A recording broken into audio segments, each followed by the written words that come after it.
Eagles, 49ers, Sunday in South Philadelphia. Final thoughts, preview, predictions. We're going to talk it all. Oh, and how the Cowboys won the Super Bowl last night. Trending in the AM right here on Philadelphia Sports Network. We're live with your thoughts and opinions in 30 seconds. Fourth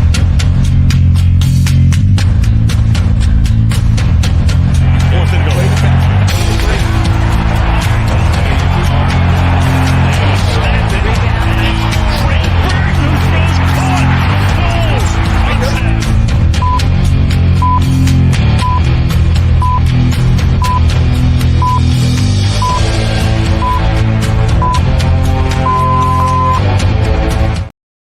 And a very good morning, everybody, and welcome to Trending in the AM right here on Philadelphia Sports Network.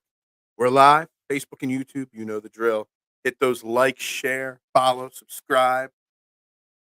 You name it, just hit those buttons and help to continue to grow this show as we get set for the final countdown. It's the final countdown to Eagles, 49ers, NFC Championship rematch. The Super Bowl for San Francisco. Just another game for us fantastic Philadelphia Eagles. We're going to talk all about it. We actually might have a fan of the show that's a 49ers fan coming on in a little bit. We got lots to talk about, lots to dive into, final thoughts, get my predictions in there, all that. And of course, we got to talk about how the Cowboys won the Super Bowl last night. They scored 40 points or whatever again. So, they must be the best team in the NFL. Although them winning does kind of put a little bit more onus on the Eagles having to win. I'm your host, Phil Stiefel, here at Trending in the AM. You can find me on all social media platforms at Beard of Knowledge. Start that intro. That's right. The intro started actually right as you're making this comment there. 49ers week. That's right. Shout to MVP the refs. Is that last night? I didn't actually watch the game. I just read the comments and the commentary on social media. Sounds like the refs definitely were swayed to the Dallas Cowboys side. We won't hear that about it from any Dallas fans, though. Somebody better call my mama. It's about to whoop someone's ass. There's a wrestler. Who was it? The Funkasaurus. Call your mama. Yeah. Seahawks was hosed by MVP refs game. Yeah, maybe that's the narrative I'm seeing on social media right now. The refs, I'm seeing people complain about the refs for last night's Cowboys 41-35 win over the Seahawks. I'm seeing that. I'm seeing Cowboys fans. I already saw like 4 different people say the Eagles haven't put up 40 points yet this year. Yeah, the Cowboys haven't won 10 games yet this year either. So that would be my counter to that. But you know what? I don't even want to, focus on the Cowboys too much because we've got a tough game this week against the San Francisco 49ers, a damn good football team. So my focus is where it needs to be. The Cowboys' focus is never where it needs to be. The Cowboys' focus is always on something else. My focus is on San Francisco. My focus is on a tough matchup ahead. My focus is on getting a win Sunday to help alleviate some of the pressure that would then come from us lose if we lost and then had to play the Cowboys next week. I'm focused on the 49ers because if we lose to the 49ers, every Cowboys fan and every network in the world is going to have the Cowboys number 1 in their power rankings next week. Please, PI calls on Seahawks a face mask. I saw one with Bobby Wagner, a replay of it. Seahawks a face mask call wasn't called. 19 Seahawks, 5 for Cow. There were 19 penalties on the Seahawks last night. Holy, that's a lot of penalties. When the announcers are dunking on the refs, it's bad. Yeah, the refs never dunk. So I guess maybe last night was the first time I regret not having Amazon Prime and watching a Thursday night football game. Maybe I regret it because from everything I've heard and seen, it was a doozy last night. JSN a touchdown was overturned. McCarthy got a timeout. Pete Carroll wasn't getting. I don't know. There's a lot of talk on this Seahawks Cowboys game. And I could see Eagles fans obviously getting worked up over a Cowboys game. I can, but I like to keep it in the moment. I like to keep it in the now. When I talk about my teams, And the now is the 49ers, not the Cowboys. The now is, facing what's in front of us. And that's how the Eagles run their organization. The Eagles aren't worried about what the Cowboys did last night. They're worried about what they have to do on Sunday. They'll worry about the Cowboys next week. Although I will, you want to blame the refs. I'll blame the schedule makers, giving the 49ers 10 days rest coming into this game. And now the Cowboys get 10 days rest going into our game. And then the week after that, our Sunday game gets flexed to Monday Night Football. The schedule makers are not fans of the Philadelphia Eagles, that's for sure. Hearing, yay, here we go, makes me want to throw up. Yeah, look, all the Cowboys, people that come out of the woodwork when they win, it's nauseating. It really, really is. What's up, the mayor? Fly, Eagles, fly. Predictions, thoughts, opinions, questions on Eagles 49ers. We got to get into it. When Dak was in third down, refs on 4 drives gave Cowboys automatic first downs. Look. Easy one. I love it. I love the passion. But screw the damn Cowboys and screw putting Cowboys content on Eagles 49ers Friday. Like, yeah, we could touch on it here, there. But man, my focus is laser on this 49ers game right now. After last night, I have a feeling the Eagles lose Sunday to set up a big matchup. Is that what the script writers have, Kyle? The script writers are saying that? I mean, it could be. It could be. We know this will be the Cowboys Super Bowl game. It's such a shame. Get the brooms ready. Not worried about whether we're sweeping the Cowboys yet. I'll focus on that Monday, Tuesday, Wednesday. I'll worry about that. I'm not sure we're going to win this week. This week's a tough game. This week against the San Francisco 49ers, against a team loaded with talent, is much more important than next week's game because this week's game is the game that's in front of us. We got to contain the run, prevent big plays, get to the quarterback. So contain the run of Christian McCaffrey is almost impossible to do. We just got to slow him down a little bit. He's going to touch the ball 25, 30 times. We got to make sure that he doesn't have any big plays and stays out of the end zone. We got to prevent big plays, absolutely. And we definitely 100% have to get after Brock Purdy. Brock Purdy. Every time I hear his name, I just want to say Brock Purdy. Yeah, I think getting after Brock Purdy is actually one of the 2 or 3 biggest keys to victory on Sunday. Brock Purdy is not Josh Allen, Patrick Mahomes, Tua, these running quarterbacks. I mean, he can scramble a little bit, but he's not a running quarterback. So we got to wrap him up and we got to put pressure on him. He's had a very easy go of it for 2 years so far. Lots of weapons, a great system, but he's never been really pushed or challenged. And getting after him will definitely do that. Phil getting tilted by the Cowboys chatter. It's not that I'm tilted, K1. My focus just isn't on the Cowboys yet. I know the Cowboys are boasting their chest. They're happy. They won their Super Bowl already. But no, not us. We got bigger plans. And it's a game by game week in the NFL. And the mentality of this Eagles team is next team up, next game up, next player up, next play up. And I like to adopt that philosophy as well. The mayor, I'm not worried about the Cowboys or Dak. It's official. I mean, I worry about the Cowboys. The Cowboys are a good team. CeeDee Lamb is great. Yeah, he's a damn good wide receiver. I'm not going to take that off of him. CeeDee was getting cuddled, bland, got sent back to the roasting room. Yeah, look, there's a lot that came out of that. In with you. I think this might be the one we drop. Not contained, but we got a tendency to bend, not break. Yeah, exactly. I mean, it's a fully healthy defense would struggle to stop Christian McCaffrey. Our defense missing Fletcher Cox, missing Zach Cunningham. Milton Williams practiced yesterday, so he should be good to go. Our secondary is going to have a lot because we got Bradbury, we've got Slay. I'm not worried about Debo and Ayuk. I'm worried about Kittle, and I'm worried about McCaffrey. And our linebackers and safeties gotta stop them. And I'm concerned. Hopefully we can get a big game out of Jordan Davis and Jalen Carter, so Christian McCaffrey can be slowed down, not stopped, but slowed down. But we'll see. We'll see how it is. Cuddled. I knew what you said there. That San Francisco D line is going to be hungry. An ex Commander and ex Eagle. Yeah, Hargrave's having a pretty solid year. Obviously, they traded for Chase Young not too long ago. Obviously, they got Bosa, and they got a great defensive line. And one of my three big keys is how that D line is going to be stopped. Lane Johnson practiced fully yesterday. That's a positive. But our offensive line has shown cracks in the armor a few times this year.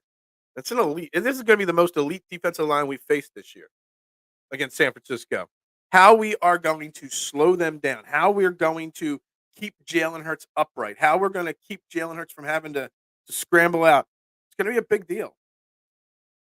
You do that by running the ball, but we know the Eagles like to pass the ball, especially early and often in games. So it's going to be really interesting. And it's not going to help that it's going to be rainy again and cold again. Man, the Cowboys had the refs in their back pocket, is what I'm hearing. What's up, Mitchy Poo? Good morning. We got our hands full this week for sure. We got our hands full every week, it seems. We go Dolphins, the Cowboys, the Bills, the Chiefs, the 49ers, then the Cowboys, then the Seahawks. I mean, this is a hell of a stretch of football games we've got.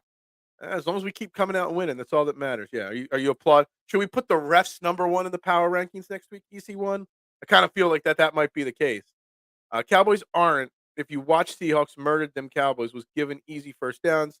Look, I, I, I still think the Cowboys are a good football team. Are they a Super Bowl level team? I don't think so. But they're definitely a team I would be scared of come playoff time. That would put up a good fight. I mean, they're a good team. Dak Prescott for MVP. Pay him 60. Well, I would love Jerry to pay him 65 mil. Sure, go for it. That would be fantastic. Um, Jeremy, nah. No, I think Jeremy was being a little sarcastic with the Dak MVP. EC, just so you know, I think you missed the sarcasm that went there because I'm pretty sure that's not what he meant. Um, that's right. Let's see here. I like that it will be rainy and cold. Also helps that it's East Coast game. Of course, it does. It doesn't help as much when it's a later, like if it was a 1 o'clock East Coast game and you got a West Coast team coming over here, that could be a bigger problem. But being a 4 o'clock game, I don't think it's as much of a challenge for the 49ers. But the 1 o'clock games are bigger, in my opinion, on that. But the rain, the cold, I do not see a shootout happening like last week in the rain and cold. I just don't. I see a low scoring, slow, methodical game that has whoever. I said it yesterday, K1, and I hate using cliche keys. My third key to victory is time of possession. Our defense last week played over 90 snaps. There ain't no way our defense is 100% rested for Sunday. It's just not. They're tired. They're gassed already going into the game. So it is critical in a rainy, cold day that our offense controls the clock, runs the ball, keeps our defense off the field as much as possible. Not because I'm scared of Brock Purdy, but because I'm scared we've got a tired defense. Plain and simple. No, I didn't believe in the KC Bills or Miami game. Those teams look good on paper. This game, we all know it's an NFC Championship game preview. I mean, there's three teams that can make it to the championship game. The Eagles versus the 49ers or the Eagles versus Dallas. That's it. They're the only two championship games that could happen in this NFC at this point. It probably is a repeat. Probably a repeat for the Eagles, period. 49ers in the championship game and the Chiefs in the Super Bowl. But we'll see. I'm not ready to get. I'm not crowning or anointing us anything just yet. San Francisco is soft. I know some of you guys don't think that they're good. Some of you think they're frauds. We're gonna find out on Sunday, aren't we? We're gonna find out. Kelsey was 6th-round pick. Was that good value? It wasn't as good a value as the value I give you guys every morning, 90 minutes a day here on this show. I thought Cowboys just brought in a quarterback to replace Dak. They did.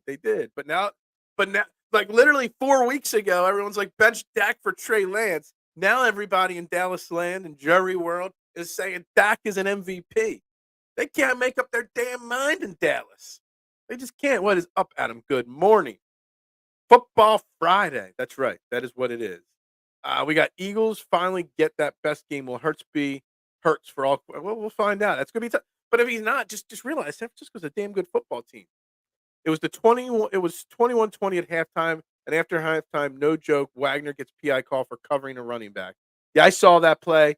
I only saw one angle of it on replay on social media, EC, but it did look like he was there in time, and it was a clean play. But you know, refs are always going to do what they do. Eagles 24-21. I can see that.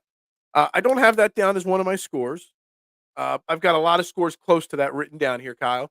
I can see that for sure. I can see 24-21 Eagles or 49ers. It's going to be a close game. Touchdowns called back, and they still find a way to put 7 on the board. Seattle's obviously the bet. Yeah, maybe. What was the over/under on that? Or what was the line on last night's game, I wonder? Twitter poll, Phil. Should Dak be No. Stop. I'm not running a Dallas poll. Are you silly? The refs helped Cowboys big time last night. That's what everyone says. 19 penalties is a lot of penalties. It obviously is. That's tough to overcome. And again, I didn't watch the game, so I don't know. If San Francisco Philadelphia Eagles game this week, if Sunday it's like that disparity, I'm sure we'll be complaining about it.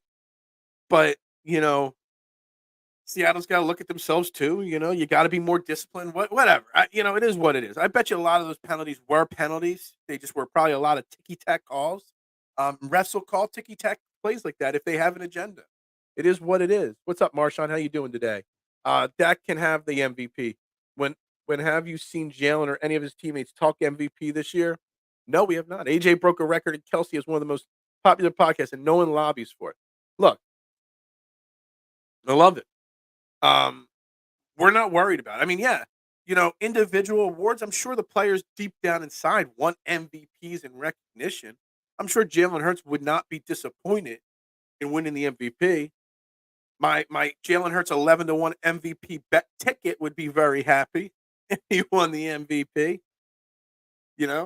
I just don't know if they don't care about that stuff. 49ers, or not the 49ers, the Dallas Cowboys do. Dak Prescott does. NFL refs called this a penalty on the Seahawks. Despite, look, we got to get off this Cowboys game. We do. All right, so for the next 15, 20 minutes, I got a special guest joining us on the I Have No Sponsor hotline. He's a 49ers fan. He's a new follower of the show. He's been chiming in this week a lot. So let's give him a fair trending in the AM welcome. We got my main man, Gammon Brown. He's coming from He's calling in from Tennessee. You're in the Army. You're down there in Fort Campbell in the Army. So obviously, first of all, thank you for serving and thank you for everything you do. Good morning, Gammon. How you doing, my man? I'm doing pretty good. How's everything going for you? Out there at the Army there. Baby grand piano, fireplace. I didn't know the Army set people up. Yeah. Not bad on government wages there. Yeah. All right. So obviously we're spending a lot of time this week talking Eagles, 49ers. It's obviously a huge matchup. You're a 49ers fan, obviously. Are you from the San Francisco area originally, or? So originally from the Bay Area, so like Santa Cruz, Sunnyvale kind of area, San Jose, and then family kind of moved down to Sacramento. But yeah. Yeah. So you're a lifelong 49ers fan. We're on the opposite end of the equation this week because we beat you guys in the championship game. The Eagles Chiefs game a couple of weeks ago meant a lot to a lot of fans because it was kind of that revenge moment. Does this week mean a lot, as much as we think it means to 49ers fans in that revenge aspect because, we beat you guys in the championship game last year? I think to like the casual like fan, towel waving kind of like fan, I think so. For someone like me, what I kind of think about it is like this is we still have Baltimore on our schedule. So let's say that we beat you guys this Sunday. What is, and this is the question I kind of posed to some other 49ers content creators. I said, now, what do you think the odds are? So we beat them one time in their house. What do you think the odds are that we beat them 2 times in their house? So once in the regular season, once in the playoffs. So basically, like sweep the Eagles as if they're like a division opponent. Like, what are the odds that it's a 2-0 sweep? And so that's kind of the thing. So in a way, it's very important. I think for you guys, it kind of exercised some demons, but it doesn't bring the ring. Doesn't bring you guys the ring or anything like that. The mayor saying the 49ers are 1-3 against the Eagles. Can't be 1-3 all time. I mean, I don't know how long 1-3 in their last 4. So yeah, maybe we've had the 49ers number. Brock Purdy is the one that the guy I really got to talk about. I really got to get a 49ers fans perspective on him, because it's constantly talked about in Philly that Jalen Hurts is successful because of the system, the Right. weapons, whatnot. But Right. Brock Purdy's kind of in the same boat. I mean, Absolutely. everyone talks about the Kyle Shanahan system. You guys have got some elite playmakers in Debo, McCaffrey, Kittle. Ayuk's having a fantastic year. I thought he was going to have this year a few years ago when I drafted him in fantasy. He didn't, but now he is. Is Brock Purdy a product of the system that is run in San Francisco? Absolutely. I mean, where would Michael Jordan be without the triangle and Scottie Pippen and Dennis Rodman, right? Like, it's hard to bake a cake if you don't have like your flour, your eggs, Right. just all that kind of stuff. So if you have some ingredients missing, it's really hard to kind of build a championship squad or a championship team. I'm sure that it was driving you guys nuts last season when you guys were jumping up and down, trying to say, hey, this guy is an MVP. He's the best quarterback in the league. And then even Nick Sirianni said, hey, he's our Michael Jordan. And everyone's giving you guys pushback. I'm sure you guys were going like, just watch the film. I mean, you guys think just because we have 2 good wide receivers, best offensive line in the league, like he's just staying there for 5 seconds until someone's open. And I was kind of guilty of that too. And then I went and watched the film and I just went like, to me, what surprised me is I went, good Lord, he's not just like a running quarterback, because you always kind of have this in your mind. Like, he must just leave the pocket. All these guys are blocking, opening up holes for him. He must not. But what I saw was like his decision making when he left the pocket. It wasn't like Colin Kaepernick, where Colin might just leave because he was like, oh, no one's open. Crap, let me go. He would sit there, watch people kind of get through their routes, and then I wish I had like something where it said, hey, what's the best play? Is it to run, leave the pocket, or is it best to stay here and make something work? And he never left unless it was the best decision. It was absolutely remarkable because when you got wheels, you just want to go. So what I would say is I actually was not a Brock Purdy believer all year last year. I attributed it to Linsanity. He's around the Avengers, right? Like, I was just going like, he's having his Linsanity. He's having his Linsanity moment. And I would actually go on a lot of other podcasts and I would just say, we need to kind of temper how we feel. Even with, I actually used Jalen Hurts as an example. I said, Jalen Hurts had a remarkable season, but he needs to do it again next season. And then we know that he's the real damn deal. Well, he's doing it again this season. Why NFC quarterbacks are getting knocked, I guess, because we can't have good quarterbacks. That's supposed to be only for the AFC. Yeah. But yeah, I mean, I would say the way that I kind of describe it is he has really, really good, some of the best decision making ever. He doesn't have that Nolan Ryan arm that you would see like Allen does, like Josh Allen. Right. Josh Allen can literally throw somebody open as soon as they make their break. But what I like about Brock Purdy is he's got more of like a Greg Maddux arm. Yeah, his fastball is like 88 miles per hour, but he's so pinpoint on it. And what I did was I used a lot of time yesterday looking at various quarterbacks because I know everyone's going to say, hey, he's just a game manager. So I went back and I looked at, oddly enough, 2011 when the 49ers were playing against the Philadelphia Eagles and you guys still had Mike Vick. So I got to see in that one game what is like a power throwing, ultra maneuverable guy in the pocket looked like versus like a really good game manager, Alex Smith. And during the course of rewatching that game, it hit me. And I was like, holy hell, this guy is like 85% Drew Brees.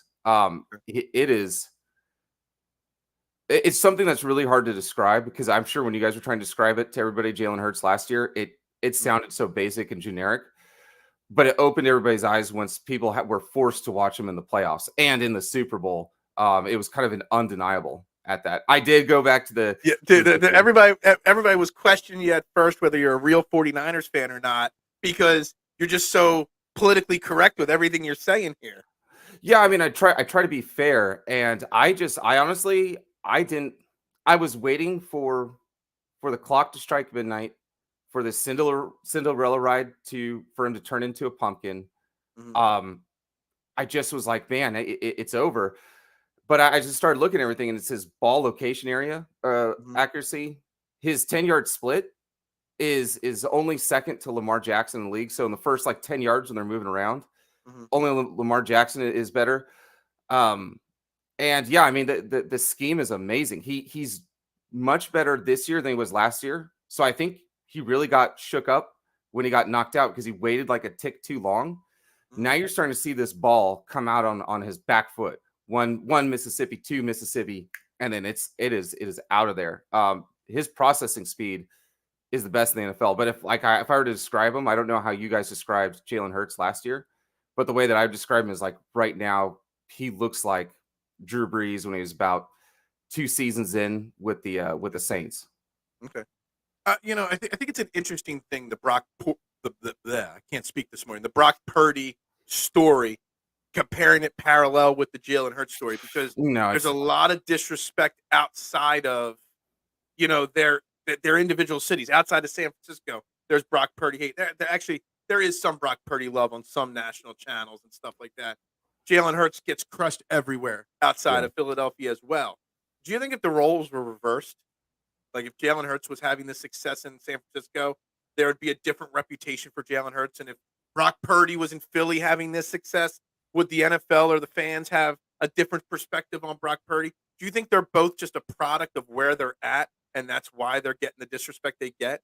Because if Jalen Hurts or Brock Purdy were putting up these numbers in Dallas, they would Oh, be considered the greatest of all time. If they were putting up these numbers, in New England with Bill Belichick, they'd be the greatest of all time. But because Philadelphia is such a polarizing city, San Francisco as well, would it change the narrative on these guys?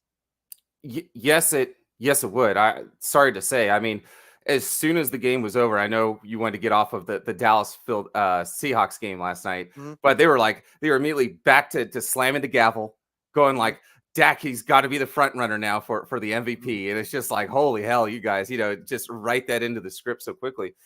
But yeah, I mean, if roles were reversed, I think that if Jalen Hurts was on the 49ers and he's having the kind of season that he is, I do think that he would be uplifted a little bit more. I think it's because Brock Purdy, his story is just so much more, you know what I mean? Like if he would have won the Super Bowl, even if he did nothing else for his career, he would have made so much history. He would have had his own movie deals, book deals. Like it was just, it would have Yeah. been that. Would Jalen Hurts have gotten that? Probably only if he would have won 4 or 5 more rings. So yeah, I mean the narration behind their stories are just totally two different things. Absolutely. And that's the thing is like, yes, they both come from good systems. Yes, they both have great teammates that are around. Like they have amazing teammates that are around them.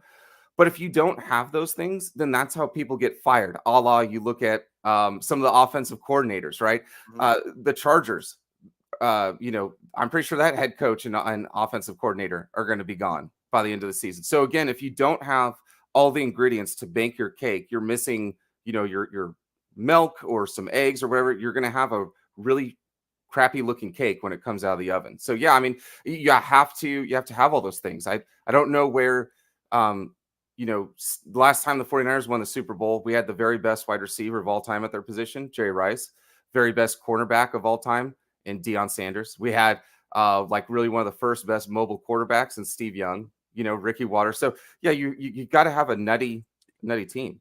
I'm just really hoping Don't bring up Ricky Waters on an Eagles podcast, man. We he did a we good got some job for you negative too. feelings towards him. You Really, know, I thought he did well for you he did. guys. He actually did really, really well. He just got rubbed. I don't know if you remember or know why he rubbed people the wrong way. The Mm-mm. first game he played as an Eagle, the first drive, the first pass that went his way, he alligator armed it. If Hmm. you don't know, like Yeah, he like didn't want. He's like, T-Rex, I see T-Rex the arms. linebacker coming. He Yeah, he pulled back, and yeah. ever since then, and then he said something along the lines of "for who, for what." He just he rubbed people wrong way the first day, and then he ended up having like a 3,500 yard career over 3 seasons. He was really really good. It turned out to be, but man, it was a little tough there. All right, let's Yeah. get to Sunday here because we got about 5-10 more minutes of your time here this Okay. morning. If you had to put one key one thing the 49ers have to do well to beat the Eagles, what would it be? So it would be for me. It would be the running game.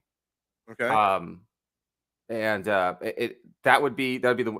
I think whenever you have like two teams that are just so evenly matched, Mhm. so much ball dominant guys on Mhm. offense, defense, special teams, everything like that. I say running game because I think for you guys, the running game will be time of possession. Let's just cut to the chase. Yeah. So I look the less times that Jalen Hurts, like we don't want to see AJ Brown. We don't Mhm. want that was another thing. So I'm over here stationed in Tennessee when and so sometimes like on the market, I just have to watch Titans games because I can't see all the 49ers games because out of market things. When when they traded you guys, the Titans traded you guys AJ Brown, Mhm. this place went into like it was like a shell of themselves. I was like, man, that GM's getting fired. I know he's getting fired. But yeah, I mean AJ Brown, he kills us. So we don't want to we don't want to see it's such a smart decision maker against us. Like our linebackers are great. I think actually Warner's having one of the best seasons so far statistically of his career. Okay. But you guys challenging our linebackers all game, maybe making them flat-footed.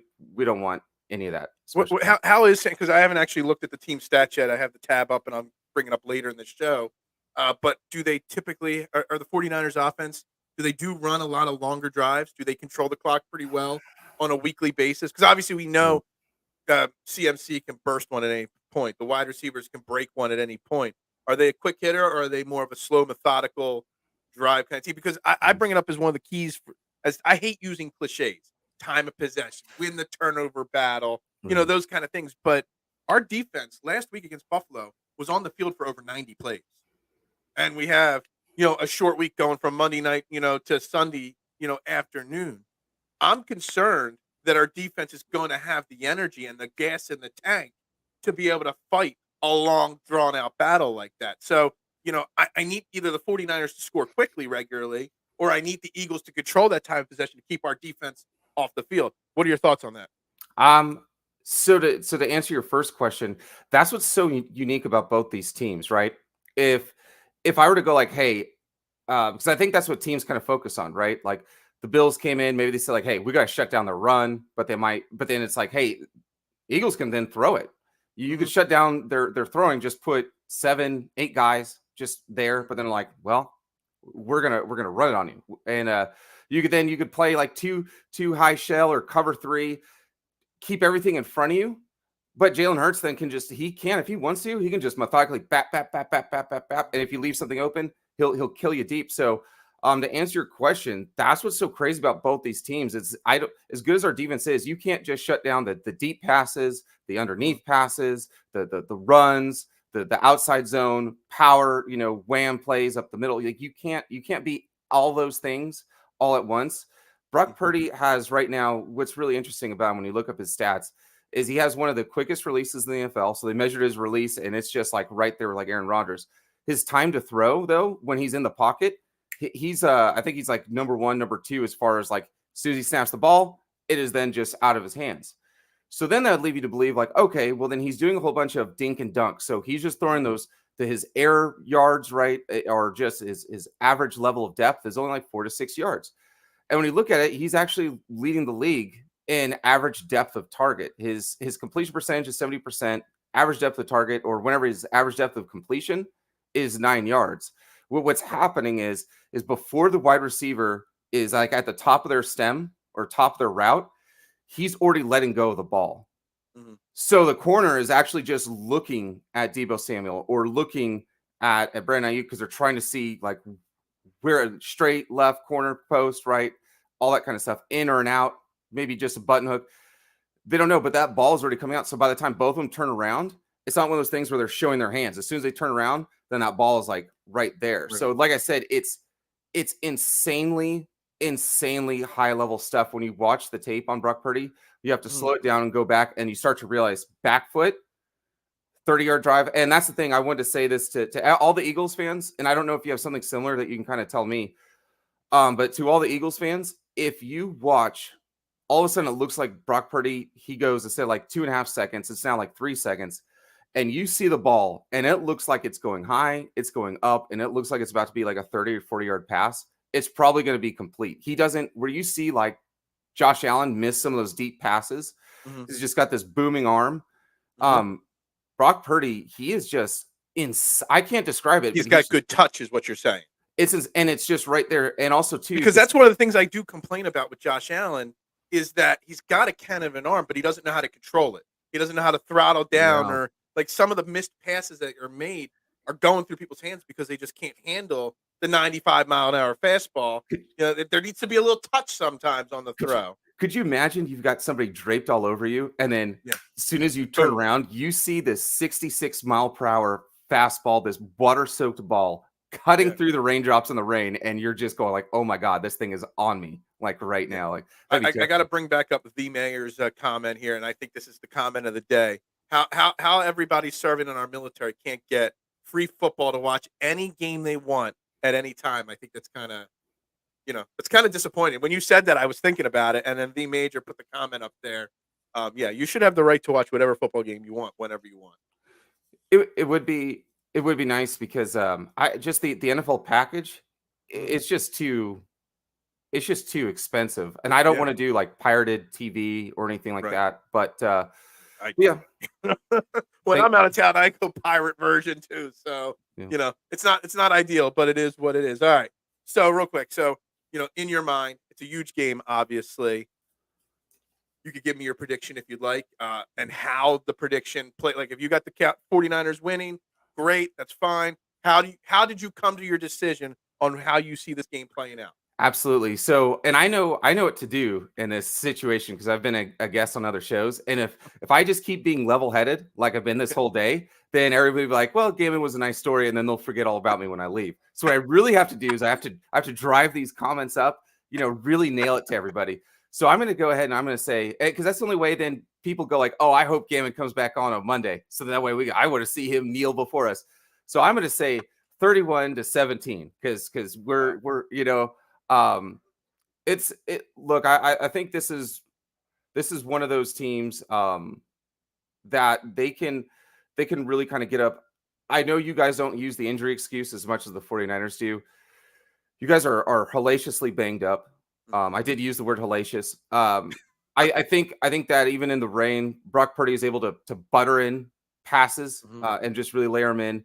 I think the 49ers, again, this means more to the 49ers than it does to you guys. I really think that you guys can't wait to see them in the Super Bowl again. That's really where you exercise the demons. But this is not the game that I want to win. And like I said, we win this one, that's fine. We still have the Ravens coming up. I just don't see us beating the Eagles 2 times at home. If we were in the division, we played one game there. You guys played one game here in Santa Clara. I think that we'd split it. But so yeah, but yeah, just to make sure. No, I said 49ers 31 for 17. Gotta. I mean, every time I think I'm going to pick against the Eagles, I always end up picking the Eagles anyway. You got to placate the fans. You know what I mean? Right. Yeah. If any 49ers fans are watching, I can't let my brother's probably watching. There's a long story in my family. The one with the good hair. Wrong with my brother. We've grown up in the Philadelphia area my whole entire life, and there's 5 Stiefel kids somehow.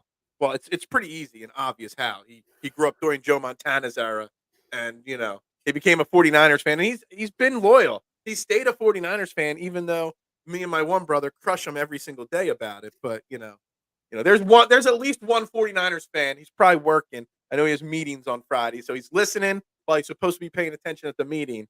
But he's enjoying your content for sure right now. Absolutely. Yeah, that I like what before I hop off of here, K1 Fate or Kawan Fate. He said Santa Clara. Just call him K1. K1. He said Santa Clara isn't even in San Fran. And to that, I would say, sir, you are 100% correct. But that is a story for another day. Thank you so much for your time. Hey, Gavin, where can everybody find you? So right now, I haven't started my my YouTube channel. I've been working. Actually, I'm a mod for Jake Ellenbogen. So I think you follow him on Twitter. So, and I'm kind of like a producer for a couple of other 49ers content creators. So my job is to kind of look for content creators who cover other teams, kind of talk to them, and then be like, hey, would you like to come on like this a different like platform? So that's the only reason why I don't have a platform yet, but eventually I'll work on that. You can follow me if you guys want to on Twitter. I think I did that one right. At Brown Gammon. Yes, at Brown Gammon. Yep. There you go. And, awesome. Thank you very much, and good luck. And hopefully we face the 49ers again in the playoffs. And if we do, you'll be right back on that week, right? Yep. And biggest thing is I hope that Zack Ertz is on our team, because the biggest thing is when players are released. I know I'm overstepping my time here. No, we got plenty of time. Go for it. Okay, so when players are released, they actually go on like a waiver wire. Yeah. Which I think is like interesting. I didn't realize. I was like, Zack Ertz got released. Because the last thing like I was thinking about, like, what if we beat you guys right now? We had extra days of rest, then we see you in the playoffs, same amount of rest, and you guys are healthier. What if you guys had Zack Ertz and then I can't remember that linebacker's name who's visiting you, and then Shaq Leonard, yeah. I was like, man, if you guys like did both those things, that would be horrific for the 49ers. Then I was going like, I started looking at the rules. Well, we're actually, because of your guys' record, you guys are like way lower on the priority waiver wire. We're like just like a little bit there. And I was like, what a filthy move if the Arizona Cardinals in our own division release Zack Ertz, we pick up Zack Ertz to pair with George Kittle, and then we keep you guys from getting Zack Ertz. How awesome would that be? Well, that's like a perfect segue to get you off the show and then continue the show, because Zack Ertz was going to be one of my next topics I talked about on the show anyway. But Gammon, thank you very much. Again, thank you for the service you provide us. And I hope we do this again sometime. And even if we don't face in the playoffs, all off season, I'm always randomly talking with fans from all franchises. So we'll definitely get you back on the show at some point again down the line, my man.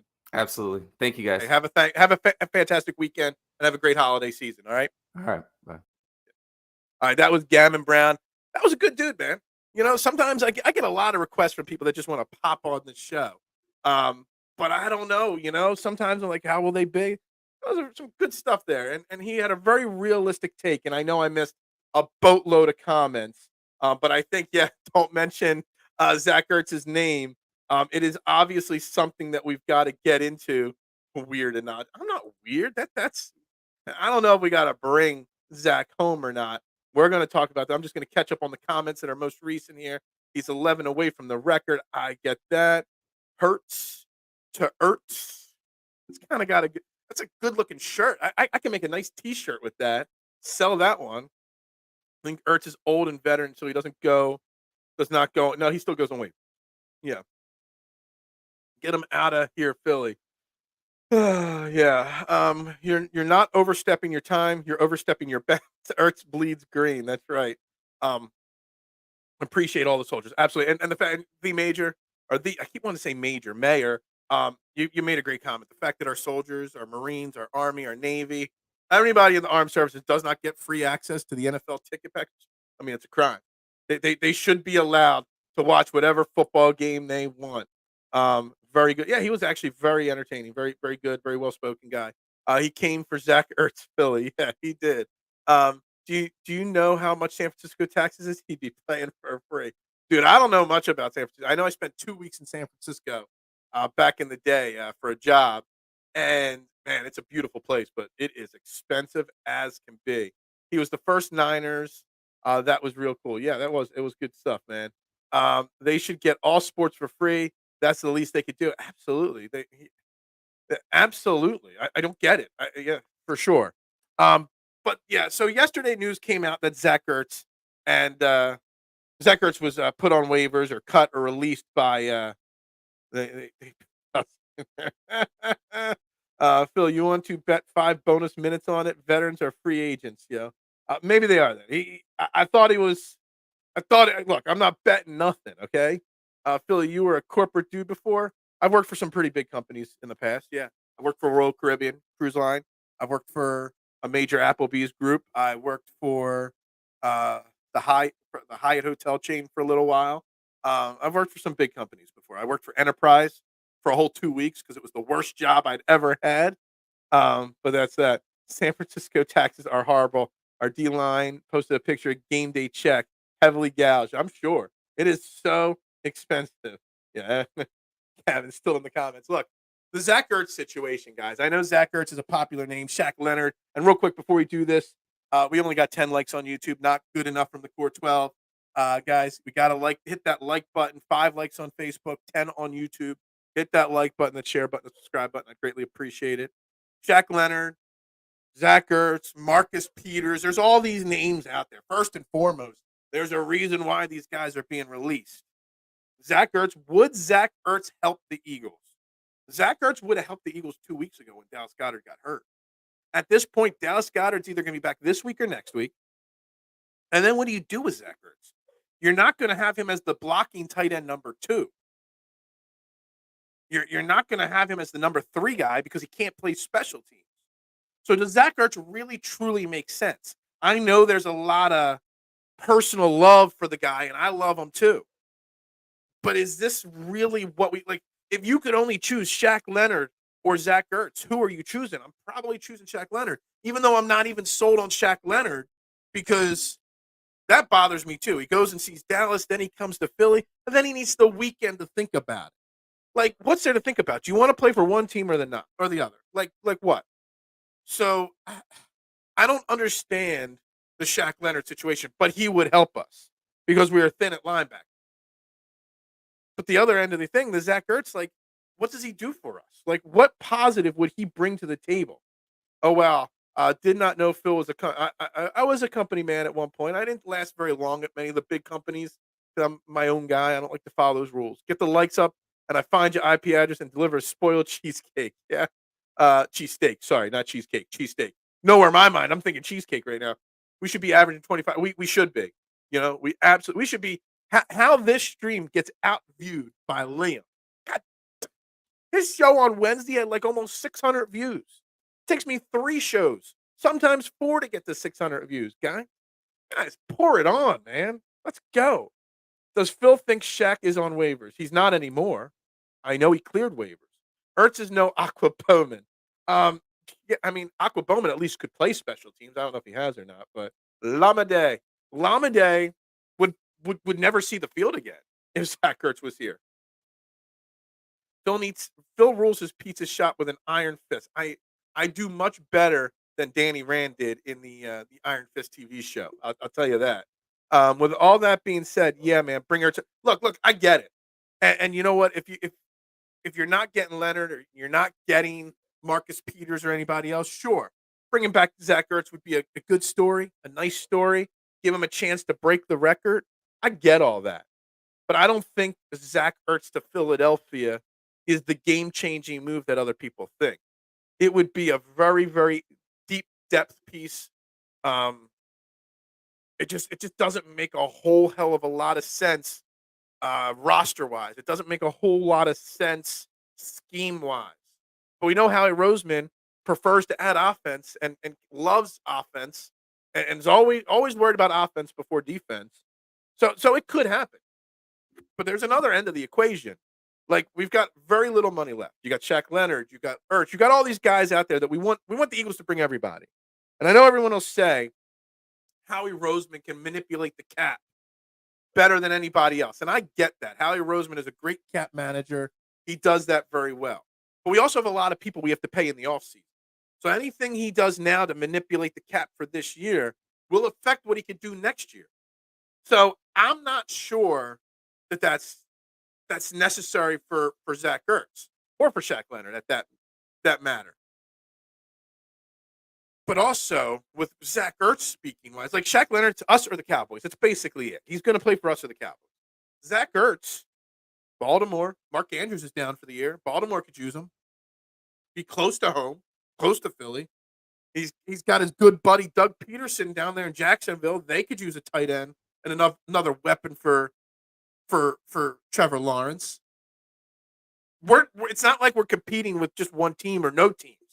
Zack Ertz, even though he's old, he's worn out, he's been injured this year, he's not who he used to be, is a veteran that's got championship pedigree. There will be a lot of teams in on the Zack Ertz sweepstakes this weekend. A lot of teams.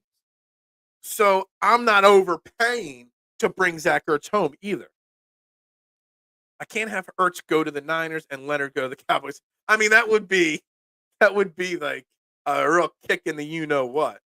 I'm good on Shaq. We not no side piece. If you don't want to be here, then don't. And the mayor, I feel the same thing. Like you would think he'd want to play for a Super Bowl contending team, but he's got to think about it. Like I just don't get the think about it.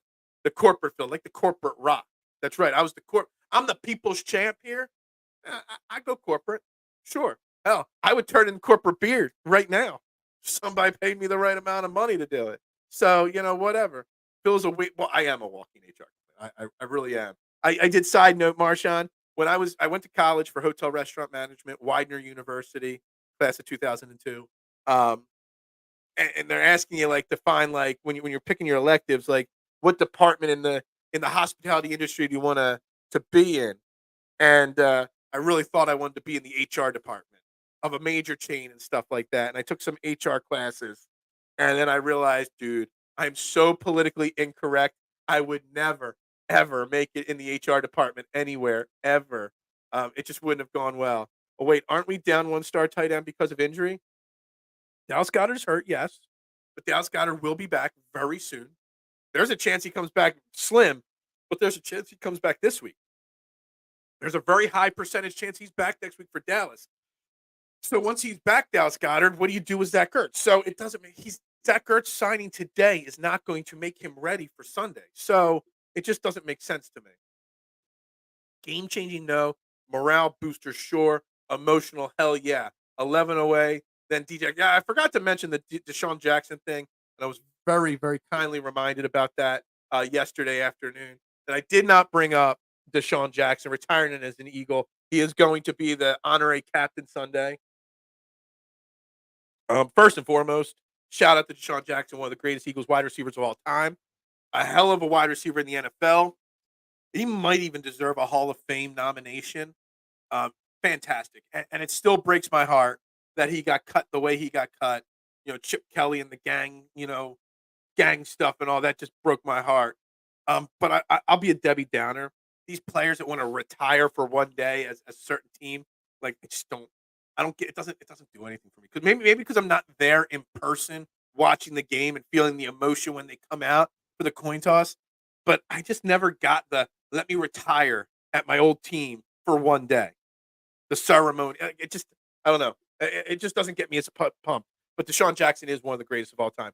We already got Julio. Don't need Ertz. Exactly, K1. That's kind of one of the first things I thought of. Like we don't need him. We don't. DG comes back to Dallas game. Most likely that's the way it's going to happen. Howie signing Zach to practice Scott and call him. Yes. I mean, it could still happen. I'm just not saying. I'm just not sure it's necessary. Ertz is ancient. I'm sure Howie can get him dirt cheap. Probably. Howie signing Zack Ertz to play linebacker. Exactly. Who's playing linebacker? Nobody. So, that's a problem. You think if Shaq Leonard is taking the weekend to the side, makes you think he don't want to play right away. Yeah, he just wants an extra week off. He wants to chill. He knows he's going to get paid. Somebody's going to pay him. Why not take an extra week off? But that just shows me that maybe his dedication to the craft just isn't there. You would think he'd want to be here or anywhere, getting into the team facility, learning the playbook, getting ready for the stretch run. It rubs me the wrong way that he's got to think about it. It just does. The linebacker situation should have been addressed in the offseason. Absolutely. Nakobe, been too small. I was on Nakobe. I might be wrong on Nakobe Dean, but I was a big fan of Nakobe Dean. I thought he was going to be great this year. He just couldn't stay healthy. We should have moved on off him. It would have been fine, but now, yeah, look, it's a problem, the linebacker position. Ertz to Ravens makes most sense. It makes a lot of sense. And so does it to Jacksonville with Doug Peterson. It's kind of like an Eagles connection there. So, both the Ravens make so much sense, though, because Lamar Jackson relies on tight ends so much. Zack Ertz doesn't have the burst he used to, but could still get open over the middle for short passing completions. It makes so much sense. Next year, we get Jeremiah Jota Jr. in the draft, and one step closer to locking up that position. Well, it depends on where he gets drafted, because we know he doesn't. We know he doesn't draft linebackers in the first round. So it just depends on where Jeremiah Trotter goes in the draft. You're overreacting on Shaq Chat. He is considering coming to Philly for less money. Well, then accept the less money. Don't. It doesn't take a weekend to figure that out. Imagine getting a chance to play with the MVP, Dak Prescott. It's a tough decision. Yeah. Comment. Great comment. Phil said the pizza biz. That's right. Um, I get what you're saying, but if you don't believe, then say that. We all know what's up with Dallas. Why play around? We are not losing on Djax night. I mean, I hope not. I hope not. I hope not. Um, it's a lot. It's lots of money, but it's Dallas. They stink. We just ain't fam. Yeah, we're just not losing on Djax Day. Greatest deep threat in NFL history. I mean, that- it's a if he's not the greatest, he's top 2 or 3. Maybe he's the best little wide receiver, the greatest little wide receiver of all time. Randy Moss was a pretty damn great deep threat too, Marshawn, and he was just more than just a deep threat though. DeSean Jackson though, the greatest little man that played wide receiver for sure. I'm surprised you think Ertz has a market. Ertz has a market. There's no doubt about it. He's a veteran that's won a Super Bowl. So Djax is a Hall of Famer, second ballot for sure, but not being in would be heartbreaking. Look, I mean, first ballot, second ballot. I mean, we saw how long it took. It took Chris Carter to get in the Hall of Fame and some other wide receivers, but Djax has rubbed some people the wrong way throughout his career. So I don't know if he gets in the first or second, but he definitely should be in the Hall of Fame. Definitely one of the greatest deep ball catchers, and he tracked the ball so well. He could just you throw it up there and he can find it, no problem. Third in 50-yard bombs, first in 60-yard bombs. Damn, that group was special. Yeah, man, absolutely. Of course, you would find something wrong with him retiring an Eagle. I don't. You just love triggering me. I'm not finding anything wrong with it. I'm just saying it's not. It doesn't excite me any. Eagles are class of 2010. Stop. Nick Foles, Macklin, Jax, Shady. Yeah, Chip Kelly did not deserve that squad at all. And, well, Chip Kelly did what he could do to dismantle that squad. Miracle at the Meadowlands, just the look on top. I know. I still can't. You'll never forget the Tom Coughlin. I've never seen a punter have to get dressed down so bad by a coach, but man, 2010 Eagles offense was hyper dynamic. It absolutely was. Irvin Fryer had a better career than Djax, if we're being honest. What? The Reverend? Didn't he go to jail, Irvin Fryer, or something like that? Did he get arrested for something? I don't know. We need to fill the linebacker position. I agree, Travis. I do. Um, but we needed to fill it now. We needed to fill it 2, 3, 4 days ago. Now we're sitting here on Friday. We're going to be rolling out with Nicholas Morrow, Christian Ellis, Ben Van Summer. That's our linebacker crew against the 49ers, who have George Kittle and Christian McCaffrey coming out of the backfield and over the middle. It's a if we lose on Sunday, and I'm not saying we are, I'm going to predict an Eagles win. But if we lose on Sunday, it's going to be because the linebackers couldn't stop Kittle or Christian McCaffrey. And that will be on Howie Roseman for not addressing the issue sooner and quicker. That's at least my opinion. If you see Von Miller, do not. Yeah, look, I don't know. I saw the headline. I clicked on the initial story, but there weren't many details at that moment. So I don't know. I'm not going to comment on Von Miller, but obviously he might have gotten himself into a little bit of trouble. And if the reports are accurate, I will never respect Von Miller again, and I will never ever say a positive thing about him ever again because you just don't lay your hands on women. You just don't. You just don't do it, pregnant or not. I don't know Irv's game like that, but Djax was amazing. Irvin Fryer was a great football player. He was. I just, I think he got in trouble though. Bills are cursed by Satan. Maybe Howie will trade for a linebacker before he drafts one. Probably he'll sign one at $3 million instead of whatever. Hear me clearly. If we don't get the legacy in Jeremiah Trotter Jr., then someone's got to see my hands up at it. I see. Djax night, man. I bet you. we win by at least 10 because it's D-Jack's night. I mean, there's going to be some emotion. I'm sure he's still got some friends on this team. Brick Covey is that shady dealer. Randy Moss was great at everything except winning. I mean, didn't he win a Super Bowl with the Patriots? Um, when was a retirement ever described as exciting? Phil, you on one for real? Hey, it's just I've got a couple unpopular opinions on Kelly Green, on retiring at your old team, whatever. Fletcher Cox does not look like he's playing. He is a DMP, did not participate in practice fully the last 2 days. Milton Williams, on the other hand, did participate and has cleared concussion protocol. So we might be losing Fletcher Cox for the full game, but we are getting Milton Williams back for the full game. So we're looking good there in that scenario. Irvin Fryer was a bum with speed. I don't know if he was a bum, but we need to score points, to quote the philosopher Chip Kelly. Was he a philosopher? I don't know. D-Jack Street. That's right. Linebackers have been a hitter issue the last 2 seasons, even without Cunningham and Dean. Them people have made it out to be have been a bigger issue the last 2 seasons, even without them, than people have made it out to be. I think the linebacker crew the last 2 years has exceeded expectations. TJ Edwards, Kazir White last year had low expectations. They outperformed what we expected, but towards the end of the season, they got exposed, I think. This year, Morrow has played well when called upon. Cunningham played well. But I said it, Ryan, at the beginning of the season. Excuse me. I said it before when he was first signed to the Eagles in training camp. Zach Cunningham, just like everybody else we've been bringing in, has an injury history. And here we are in week 13, and he's going to be missing a game or two because of an injury. He's not played a complete season in I don't know how long. I forget, but it's a long time. So, it's whether it's an issue or not is one thing. How he seems to find really high quality, very average linebackers that fit our system and perform better than they should. But you still got to have some depth, especially when one of your players constantly gets hurt. And we got 2 in Dean and Cunningham that have an injury history. So having Morrow and Ellis as your only options, and Ben Van Summern's now on the active roster, it's a problem. D-Jax is a legend for sure, without a doubt. Yeah, Vaughn is. Vaughn's done for sure. Yeah, I got bigger issue. Yeah, for sure. Pass coverage and defending the pass, especially at linebacker. Yeah.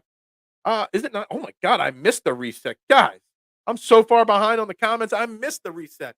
You are watching Trending in the AM right here on Philadelphia Sports Network. I am Phil Stiefel at Beard and Knowledge on social media platforms. We got a little over 20 people watching. We've only got 11 likes on YouTube, 5 likes on Facebook. Wherever you're watching, hit that like button. It is free to do it. Hit the like button. Hit the share button. Hit the subscribe or follow button. Turn notifications on, please, please. Can't beg you enough to do those things. It goes a long way to helping grow the algorithm and grow the show, and it means a lot to me, and it's free to do. So please, please, please do that for me. I greatly appreciate it. And right back to the comments. Now, Randy went undefeated and lost in the Super Bowl. Was that the only year he was on that Super Bowl team? I thought that was the year. I thought he won one there. I've been enjoying watching Milton this year. Def stepping up. I'm a huge Milton Williams fan, the mayor. If you're newer to the program, I've been hyping up Milton Williams since mid last season. I love Milton Williams. I love his game. I love what he's capable of. He will not be an Eagle next year, most likely, because he is going to get paid by somebody next year. And I think he's a free agent after this year. So yeah. Will you be at the game Sunday? I, Ryan, have not gone to an Eagles game since 2021 Eagles Chargers. And I've probably only been to 3 or 4 regular season Eagles games in my life. I hate the cold, Ryan. I won't lie. So no, I won't be at the game. I'll be sitting here on my couch watching it. But even then, like, I go to so few Eagles games just because I can't handle sitting outside. I've been to probably as many preseason games as regular season games just because at least it's warm in preseason games. I hate sitting outside in the cold. So no, will not be there. Milton is quietly becoming a weapon, and we missed him badly last week. Absolutely, 1,000% agree. I get it. You can hide a bad linebacker core with great defense. It was super exposed in the Super Bowl. It should have been addressed. Absolutely. But Dean is a bust. It's hard to say bust. He didn't play last year because he was behind some guys. This year he's been hurt. I don't know if I'm ready to say he's a bust, but he better not be gifted a starting linebacker position next season. That's for sure. And it should have been addressed because you got beat by Travis Kelce being covered by poor linebacker play. And you're probably going to face Kelce again in the Super Bowl. And we still don't have anybody. Edwards was only good at stopping the run, couldn't cover to save his life. Absolutely. And Kazir White had some good moments, and they had some down moments, of course. He only brings in 1-year linebackers who are vets, not long-term guys in the draft. Well, he did with Nakobe Dean, 3rd round. But Nakobe Dean's just not working out. I just think it's very, very, very unlikely that we draft Trotter Jr. I will be at the game Sunday. Awesome, Adam. It will be crazy when DJ's announced. I'm sure you're gonna have no voice on Monday after that one. Well, thank you for hitting the like button, Mitchy Poo. I greatly appreciate it. Since I last asked on the reset, we've gotten 2 more likes. We're up to 13 likes now on YouTube. What's up with Jalen Carter? I forget. Hold on a second. Give me a second. Eagles. I think he did not participate at all yesterday. Let me pull up their practice report from yesterday. Carter's not even on the injury report, so Carter's good. Jordan Davis was a limited participant in practice, so it seems like Jalen Carter's good to go. And how do we feel about him? I mean, he's a beast. He's an animal. He's amazing. He's great at what he does. I firmly believe that, barring some kind of catastrophic injury or something insanely crazy happening, Jordan Davis and Jalen Carter could go down as the greatest defensive tackle tandem in football. I mean, there's very rarely you have 2 guys of that level on the same team on the interior of a defensive line. And these guys they're not just like Jalen Carter's not just a 3rd down defensive tackle. Jordan Davis is not just a 1st down, 2nd down defensive tackle. These guys are proving in the last couple weeks that they are elite and they are legit. The problem this week with those 2 guys going up against San Francisco with Christian McCaffrey, they love to run Christian McCaffrey on the outside. He's not just a straight through the middle kind of running back. He does do that, but they like to get him the ball in space. So how effective can those 2 guys be against Christian McCaffrey? I don't know. But big picture, I mean, it's great. It's great to see those 2 guys both in midnight, occasionally Kelly Green. I like the cut of his jib. Yeah. So that's that. But yeah, I think we all in agreement. The Eagles need the linebacker position filled or addressed much bigger than the tight end position. Our rookies, I'm assuming you mean rookies, are huge impact players. Yeah, like Eric, have you seen a team, Eagles or any team in any sport, have such a great mix of youngins and veterans? And the youngins are making an impact. The vets are making it, even though some people would claim they'd be washed. Some people are saying Fletcher was washed last year. He made an impact this year. Brandon Graham made an impact. Then you got the youngins, like the Carters and the Davises. You got the veterans on offense, and then you got the youngins on offense. Like it's kind of crazy the fact that everybody is making an impact, young and old, on this team. Per David Lombardi on Twitter, after the trade deadline, all released players are subject to waivers, and the Niners are higher on the list than the Eagles. Could be significant. Yes, exactly. So, see, I was right on that. They do have to go through waivers. I was just talking about that. We have a nice mixture of vets and noobs. Absolutely. I think it's important. I think it's important to have that mix, but it's also important to have that mix and have that mix all being successful, and they're all bought in, and they're all following their number 1 leader, Jalen Hurts. I said this earlier. Maybe I said it on another show I did. They've done a lot of guest spots this week. Jalen Hurts is the ultimate leader. How often would somebody like Fletcher Cox or Lane Johnson fall in line with a youngin like Jalen Hurts? But they have. But it's not just on the offense. You got people like Brandon Graham and Fletcher Cox who take their examples from Jalen Hurts. Those guys took less money to come back to Philly just to play with Jalen Hurts more. It's something special. It really is. He's back. Boo. Hey, I loved it. Gavin Gavin was great. I just heard the Eagles are last on the waiver wire, so Ertz would have to pass up on all other teams. Yeah, exactly. Exactly. So every other team would have to pass on him, and then the Eagles would have to be able to beat everybody else in paying him. So I love the trenches. We got to keep JD and Jalen Carter together for a long career. Mr. Me and you, we're on the same page with that. You know me. I love the trenches. I call it trench warfare, man. Offense and defensive line, man. That gets me my jiggles in the morning, man. I love looking at it. I love watching it. I love seeing elite defense and offensive lines. There's nothing better than it, in my opinion. Uh, my Twitter handle is at Bearded Knowledge. Um, so what's on the screen is my Twitter handle. You can follow me on there for sure, the mayor. Um, but yeah, look, the Zack Ertz thing. It's something that people want to talk about. It's something that dominated the conversation on social media yesterday. It just doesn't make sense when all we did was we just explained why our linebackers are so weak or such an issue. Even if Zach Cunningham comes back in 2 weeks, like a hamstring issue on a guy that's injury prone is not ideal. Could linger for a long time. We really, really, really, really gotta find somebody else. And I told you guys, and whether we're rubbed the wrong way by Shaq Leonard wanting to be here or not, or having to think about it, it doesn't matter. We still have an issue there. So I went through the list, I don't have it on my screen anymore. I went through the list of names yesterday. The names that are available. I mean, it's Shaq Leonard, and you might as well roll with Ben Van Summer. That's how weak the linebacker position, free agent wise, is at this point of the season. So it's Shaq Leonard, or we're rolling with it. And yes, K1, the Eagles have never prioritized. I mean, just think about it. I mean, how many? Since the early '90s, when we had Seth Joyner and Byron Evans and Willie Thomas, one of my favorite Eagles of all time, Willie T. After that era, we had Jeremiah Trotter twice, and that was it.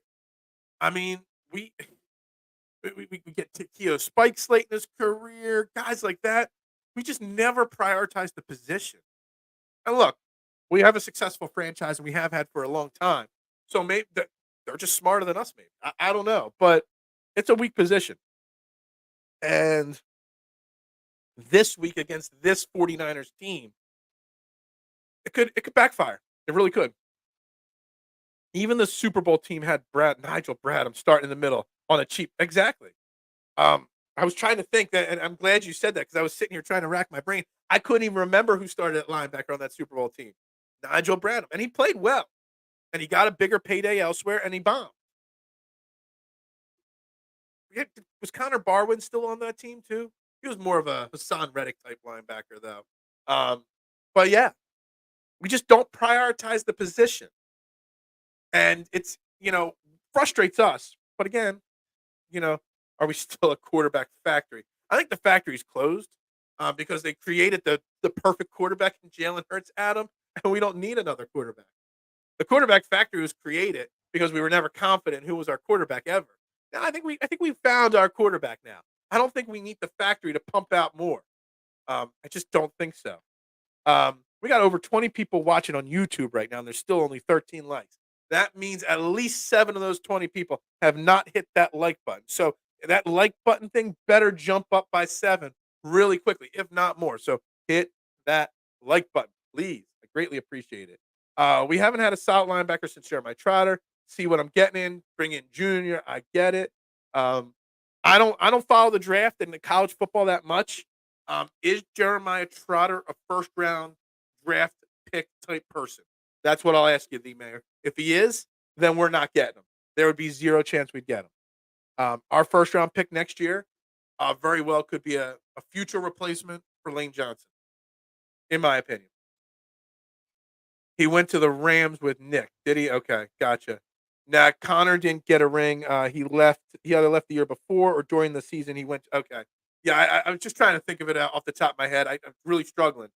Say less, Phil. I'm going to find IPs and old cheesecakes. I don't know. I still don't know how I said cheesecakes instead of cheese steaks. I mean, like I said, I opened my fridge this morning. I was out of eggs. I had no toast. I had no muffins, no waffles, no bagels left in the house. I had no breakfast food. So I'm literally running on coffee and water this morning and no food. So I'm thinking of something. So cheesecake is obviously what I'm thinking of. The Axeman.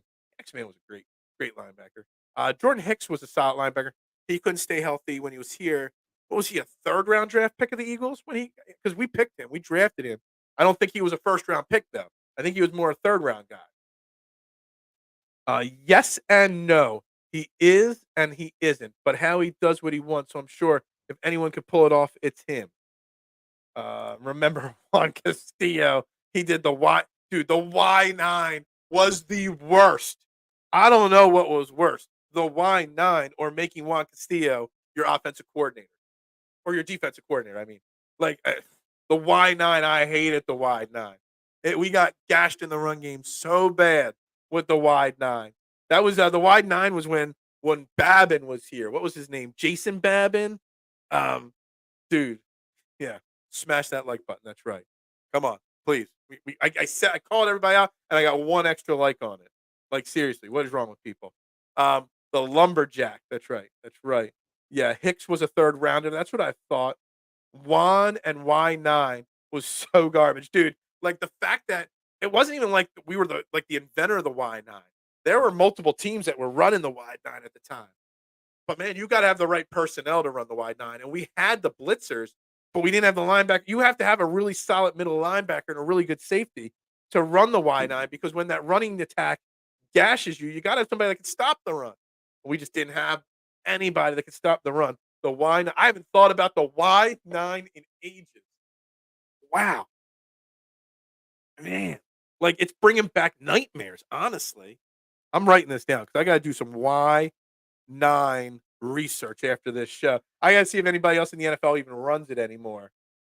It's smart to draft a quarterback in the second or third round. If he's talented, you could trade him for a first round pick in 2 years. That's fair. That's fair. Absolutely. That might be what happens with Tanner McKee in a few years. But, we don't need a quarterback right now. I would hit the like button 1,000 times if I could. I appreciate that, Adam. You are my man. I appreciate that. I appreciate each and every one of you that do this. Lane needs to handpick his replacement like Kelsey did. Sure. But I see that being a big topic in the NovaCare complex this week, this offseason, is who's going to be his replacement eventually. Not now, eventually. Real quick, fire through here. Let's see what the NFL schedule looks like. I'm about 50-50 most weeks on this. First game, 1 o'clock, Colts visiting Tennessee. The Colts are 1-point favorites. The Colts are winning that game. So if that's for sure. Chargers at Patriots. Chargers are 5.5-point favorites. I hate the Chargers, but I have to take the Chargers and the points because the Patriots just stink. This might be the week that Bill Belichick gets fired.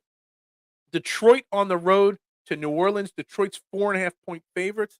I am taking the Saints and the points, but I think Detroit wins that game by a field goal. Falcons at Jets. Falcons are 2-point favorites. I hope I could take the Falcons. I hope the Falcons win because I want the Jets to collapse and not to see Aaron Rodgers back. I don't want to see that miraculous comeback for him. Steelers are 5.5-point home favorites against the Cardinals. You got to take the Steelers. You got to there. Steelers are the quietest seven. Everyone says the Eagles are the worst 10-1 team. Well, the Steelers are the worst 7-4 team out there. We got Dolphins going to Washington. Dolphins are 9.5-point favorites. Yeah, I got to take the Fins, 9.5 points. Broncos at Texans. Texans are 3-point favorites at home, but I'm going to go with the Broncos and the points. I am. They're hot, man. They're a hot team. First 4 o'clock game, Panthers at Buccaneers. Buccaneers are 5-point favorites. Yeah, Bucks win that game for sure. Browns at Rams. I just saw Joe Flacco's now the backup quarterback in Cleveland. Didn't even know that. Rams are 3.5-point favorites. I'm going to take the Rams and the points. I am. I like that. We'll get to the Eagles game in a minute. And then we got Chiefs at Packers. Chiefs are only 6-point favorites, but we're going to take the Chiefs and the points in that game right there. Let me get back to the comment section here real quick. I got so many favorite players on this team. Dude, it's so funny. Like, has there ever been a team in Eagles history that has this much likable talent on it? Because literally everybody is likable on this team. Everybody. There's no bad seeds or eggs on this team. We know who my favorite is. Yeah. Yourself. You like yourself, Kenny Gainwell. We know that. Um, if he win the Super Bowl, you think Kelsey will retire? Yes, 1,000%. Kelsey retires if we win the Super Bowl. I would say it's like 98% chance that he retires no matter what, but it's 100% he retires if we win the Super Bowl. Speak on it, K1. Yeah, that's right. Um, yeah, exactly. Pats fired Bill for no. I said he will get fired if they lose to the Chargers. They're not going to fire Bill Belichick. He will quietly resign at the end of the season. Say he needs to take some time off. Who knows if he ever gets another gig or not? I don't know. But this will be the end of the Bill Belichick era this year. They should have probably fired him already, but whatever. I got Russell Wilson filling in for my fantasy quarterback this week. And who did I say the Broncos are playing? The Texans. That'll be a shootout in Houston. The weather will be good. It's a good fill-in this week, Russell Wilson. I think that's a good matchup. They could definitely go. I got Rams. I think the Rams win. I said it before the season. I said the Rams were gonna not be as bad as last year. I didn't say they were gonna win the Super Bowl or make the playoffs. I just said the Rams were gonna be better than last year. Every team plays a little wide nine in their defense. Sure, they usually call it third and long. The wide nine is just putting the defense outside, shade of the tight end. Yeah, absolutely. But they don't run it every play like the Eagles did there early on there. Yeah, gotcha. All right. We're in the less than 10 minutes left on this show today, guys. Less than 10 minutes. That means it's time to get to my Eagles 49ers prediction, surely to go wrong. Cards or Panthers might upset. They might. On any given Sunday, anybody can win. I only picked 2 upsets. I picked the Broncos and I picked the Saints. They were my upsets this week. And you know who else is going to have an upset this week? The Philadelphia Eagles, the underdogs against the San Francisco 49ers, are going to be the third team that upsets their opponent. The fact that I have to actually say that the Philadelphia Eagles will upset the San Francisco 49ers, that a 10-1 team will upset an 8-3 team, is so beyond frustrating. There's no reason I should be saying the Eagles will upset the 49ers at home on a Sunday when they're 10-1. I am still beyond belief shocked. The Texans are a very good team, and I do like the Texans, and they're really impressing. I'm not sure they're there yet. They got a long way to go, but this is going to be a big telling moment in Houston. You got the 5 or 6 wins in a row. Denver Broncos coming to town with former Super Bowl winner Russell Wilson. It's a huge test for the Texans this week, without a doubt. And I do like what C.J. Stroud's doing. I like what D'Amico is doing down there as the head coach. Broncos will keep winning because the AFC is garbage. K1, the whole NFL is garbage. There's like literally 3 teams that have a chance of winning the Super Bowl, in my opinion. Literally. There's only like 3 other teams I could see. I literally think there's only like 6 teams that can make the Final Four, make the championship rounds. It's literally that weak. It's the Chiefs, the Eagles, the Chiefs, the Eagles, the Ravens, the 49ers, maybe the Cowboys. And that is it. They're the only teams that even have a chance at the Final Four. But that's my opinion there. But it does frustrate me. I got 4 scores written down here for today. I know somebody, I think Kyle said in the comments 27-24. I like that. I was on the Jonesy and Brown show last night. Check them out on Twitter, Jonesy and Brown. They said 27-21. I'm like, look, I got that written down in my book as well. I do have a super low scoring 17-14 prediction, and obviously a 21-17, very cliche-ish type prediction. But I have the Eagles winning the game. And this is not because I want them, because I'm a homer. I think the Eagles are just better. And I think the 49ers focus this week is wrong. The 49ers focus is this is a revenge game. This is a big measuring stick, but it's not a must win for either team. Both teams are going to make the playoffs. Both teams are going to win their division. But the 49ers are looking at this game as we need revenge for last year. And that's not the way to look at it. That was last year. You got different players on your team this year. Hell, you got former Eagles on your team this year. So the fact that it's must win in their mind because of revenge means that their priorities are wrong. The Eagles are just looking at this as week 13. And next week they'll look at the Cowboys as week 14. They're not gonna worry. So I got the Eagles winning this game. And I got them not just winning, but I got them winning 27-21. That is my prediction. The Eagles will struggle to contain Christian McCaffrey, but they will keep him out of the end zone. Hopefully. George Kittle, they got to contain him as long as they keep him out of the end zone. 27-21. And if anything, we might be up more than that and give up a late touchdown. I think this is a game where the 49ers have to make the comeback, not the Eagles. And our defense, I have the faith in our defense. We've seen Hassan Reddick and company make big sacks and big plays on the quarterback in the big moments. 27-20. Do you like 27? I think that it's a solid prediction. Hats off for Jerry's refs. They put in more work than the Cowboys. We're full circle with the show, right back to the Cowboys conversation. This is a must-win for both teams. It's a must-win, but also a loss for either team does not change where they're at. The Eagles are still first in the NFC if they lose. They're still first in their division if they lose. It just puts more pressure on them next week against the Cowboys. And I don't know what the 49ers schedule is the rest of the year. I know it's not hard, but that's about it there. They deserved the game ball the refs last night, I guess. Adam with the higher scoring 31-28. I was shocked it was high scoring last week in the bad weather, but I don't think they'll do it again. I don't think they'll be able to put up that much that frequently. 33-19. It's a weird score, 33-19. I'll have to check to see if that's even ever happened before. I like how you started with the 17. And my eyes went, I'm like, oh no, he's predicting an Eagles loss. But no. E-Money saying 49ers 17, Eagles 30. That's a blowout, man. Bentley, I hope you're right, but man, I would love a stress-free Sunday. And that score prediction would be a stress-free Sunday. I just don't see it, man. I don't. Jim Washburn brought the wide nine to the NFL, and his son is the edge rusher coach on the Eagles now. That's good information. I did not know that. Chip Kelly brought the RPO to the NFL, now with the Eagles. Yeah, absolutely. K1 saying 36-33 Eagles. I agree. It's going to be a close game. 27-21, I think it's closer than that even sounds, but a couple bold predictions of blowouts, and it would be nice. I would love a stress-free Sunday. I just don't see it happening. I just don't know if there's a way that the Eagles can just roll over the 49ers like that. The 49ers are a damn good football team. The best way to do things is to respect your opponent. You always respect your opponent. And I respect the 49ers. That way, I hope the Eagles are respecting what the 49ers are capable of as well. Let's just hope that the 49ers decide to use a third-string tight end to block Hassan Reddick again. Let's just hope for that. And then if that happens, then maybe this score is accurate. But Eagles, 27.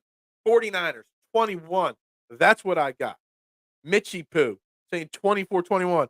Like, that's a very possible score as well. I mean, it's only a field goal off of what I predicted. Very possible. But I see it under 50 points total for sure.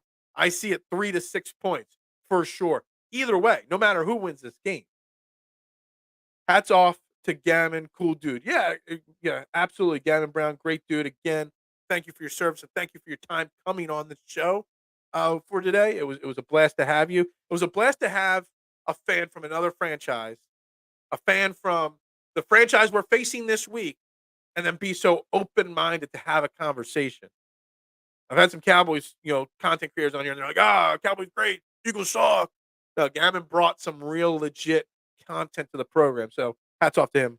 Great stuff. So we're going to wrap up the show. It's trending in the AM right here on Philadelphia Sports Network. Guys, such a disappointing show today. Only 16 likes on YouTube, only 6 on Facebook. Viewership wasn't extremely high. Guys, you're constantly letting Liam beat me in the ratings battle at PSN. Got to do better, guys. Got to do better. First Niner fan I've seen who wasn't a troll. Yeah, he wasn't a 49ers fan. He was a 49ers fan. So it was definitely entertaining to have him on. And doing it from the Army base there. He's at Fort Campbell. And again, can everybody please send something to their politicians in their town that the Army and Navy and Marines should get full NFL package access for free? Can we all write to somebody and make sure that happens for my man Gammon, please, and all the other soldiers? Another great week. We are trending up. Let's go. Dude, I get down on the views sometimes. I let it affect me sometimes. But man, it's been a great work. This is my 7th show in the last 5 days. Hell, I've done 5 in the last 3 days. So it's been a lot of fun talking sports, this week, talking Eagles this week. We barely have touched on the Sixers. But it is what it is. But I appreciate each and every one of you that tune in here. Hard to talk sports with people these days. It is. You can't have just a conversation. It is. It's a shame we got to embarrass the 49ers on national television because of Deebo Samuel running his mouth. Absolutely. Write you, Congressman, to like, comment, subscribe. That's right. That's right. I've seen 2 Class Act 49ers content creators, and there's hundreds of them. So, yeah. So there's that. All right, guys, we're wrapping it up. Trending in the AM right here on Philadelphia Sports Network. Like, follow, subscribe. Be back Monday. Hopefully talking a victory Monday. Hopefully talking an Eagles win over the 49ers.